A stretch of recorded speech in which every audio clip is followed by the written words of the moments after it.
Hey guys! So today we are going to make homemade butter. And for that, you are going to need heavy cream, a little bit of salt, and a jar. So, I'm going to open this up. I have a mason jar, but I think any kind of jar would work. And then, set that down. We're going to open up the cream, and you can get this in the dairy section at whatever grocery store you choose. Okay, you're gonna pour that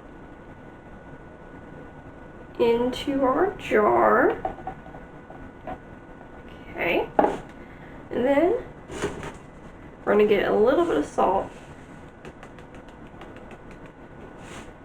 That in there, and we are going to put the lid on as firmly as possible, and then we're going to shake it.